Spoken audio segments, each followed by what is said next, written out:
Royal cover? We couldn't be more surprised at how bad Harry is after the disaster lawsuit. After some new updates on Harry's case with the UK media that hasn't yet ended, the question is, does his lawsuit that he filed against the tabloids impact public opinion about the royal family and their relationship with the media? Well, let's talk about it together. The royal family has faced a lot worse from the media than anything that may come from Harry and his idiotic lawsuit. And in that, I'm also including that horrible book Spare. For example, let's remember when Princess Diana passed away while William and Harry were staying at Balmoral with their father and the Queen. Now, the Queen remained in Scotland. She was putting the boys first. And essentially, the British media acted like she was failing them, that instead her duty was to head down to London at a time of national mourning. The outpouring of grief was clear. I mean, there were so many flowers left outside the gates of Buckingham and Kensington Palaces too. But at the time, the Queen felt like she really needed to protect the boys, not least because their father had flown to Paris to bring back Princess Diana's remains. The public ended up winning. The Queen and the family came back, and there were some poignant photos released of William and Harry looking at the flowers along with their father, and many with the Queen and the Duke of Edinburgh. One of the biggest challenges that comes along with being a senior member of the royal family would have to be managing to walk the very fine line between being part of this private, very close family, but at the same time satisfying the imposed needs of the British public. After Diana passed away, the family, and especially the late Queen, felt like care and consideration for William and Harry was so important, and they wanted to stay at Balmoral to allow the two of them to at least begin to come to terms with their loss, and the very public outpouring that went along with it. And let's remember that when most families are experiencing grief on this level, they can mourn in private. But for the royal family, there's always media intrusion, and always, when out in view of the public, they are on full display. Once away from the privacy of Balmoral, they would have to face so much media attention from which there would be no way to hide, for any of them really, and least of all Diana's two sons. Let's think about the late Queen's death. This is Princess Anne. Her mother had passed away just 3 days earlier, but she had to show her face in public in a car driving to the airport to accompany her mother's remains down to London. Her pain and her sorrow was clear to see on her face, but she did her duty. She knew that photos were being taken and the public was watching her every move. On almost every single occasion, the late Queen and now King Charles and the Prince of Wales have put or are continuing to put public duty over family life. The British public can be incredibly demanding of their monarch, and the family understand this. They control their grief to private moments, just like they also, in public at least, never complain and never explain. The fact that Harry decided to marry this evil woman who doesn't seem to have any real feelings, no conscience, and no sense of propriety, well, that's his business. He's the one who chose his life. He has decided to make a lot of money going after his family, and now most people seem to be turning against the two of them. At this point, there's not any more real damage that Harry can do, no more revelations that he can share that would shock us. We like what we've got. We've got the King and the Queen, the Prince and Princess of Wales. We've got Princess Anne and her husband. We have the Duke and Duchess of Edinburgh and other people who are still stepping up to the plate, even in their 80s actually, such as the Duke of Kent and Princess Alexandra. So nobody wants Harry and Meghan to return and cause even more chaos. They can stay put where they are, and they can just keep on bringing disrepute upon themselves. Now, as an American, even I am going to say they should stay in the US. They have no business coming back to Britain. At least the US is a lot bigger. But let me share with you another good reason. US media is not under any kind of injunction about what they can report or what they can speculate. The media in the US doesn't have any loyalty whatsoever to Harry and Meghan. They're just the news of the moment.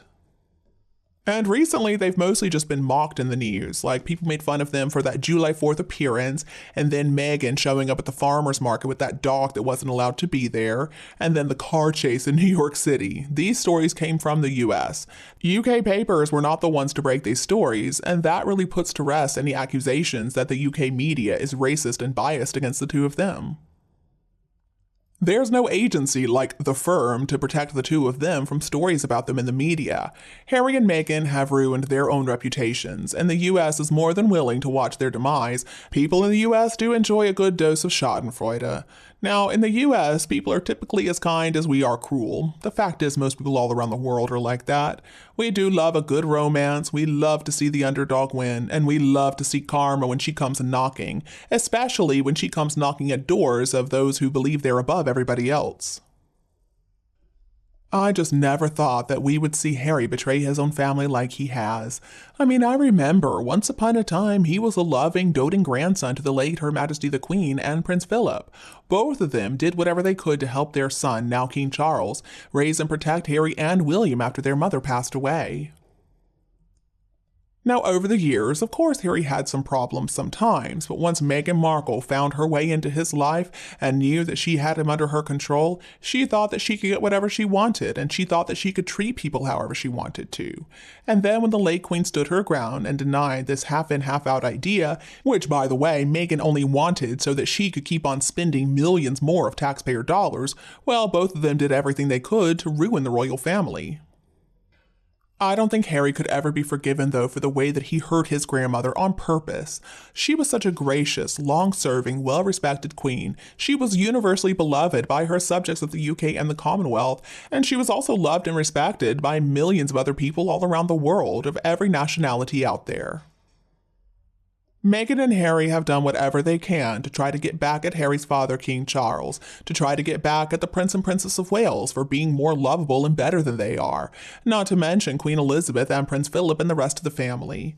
When Meghan showed how much she hated the Queen with that horrible curtsy, thinking that it was going to look cute and dramatic, all it did was make her look like an evil woman, a narcissistic devil. I mean, how dare she do that to the memory of the late Queen? Another thing we need to remember is there was so much criticism of the royal family and how they reacted at the time of Princess Diana's passing. I could of course only see it from the perspective of the other end of the media frenzy. They appeared with the backing of the British people to be very critical of the royal family, and unfairly so. I do hope that the late Queen was finally recognized for her actions to try to protect those boys. I cannot imagine, though, how difficult that was to deal with, but it seems like the royal family survived all of it. On behalf of the public, this nastiness would appear. The public does like to have it both ways. They claim that they support the royal family as a family, but at the same time, they're going to be the first people to criticize them. And in the case of Harry, well, he is not a member of the family any longer. Interestingly enough, public opinion seems to be split. Now, some people are for Harry, and they threatened all those who speak ill of their idol. They claim Harry is being treated so unfairly. And then there are the people who are not fans of Harry and Meghan. They observe what the two of them do. They read what they have to write, and they catch them in their big fat lies. Meanwhile, back in old Britain, the royal family seems to be doing just fine. Now, apparently they are not Britain's most liked, but they are still in front of the Montecito pair. I mean, that is a class act, and that's why. They step up, and they do the work that needs to be done. That's something that Meghan and Harry just can't understand. And you, do you agree with me? If yes, please tell me your opinion below in the comments. If not, let us know why, and we can also talk about Meghan and Harry. And don't be afraid to click the subscribe button to get more updates in the future. Thank you so much for tuning in, have a lovely weekend, and we'll be back to see you all tomorrow.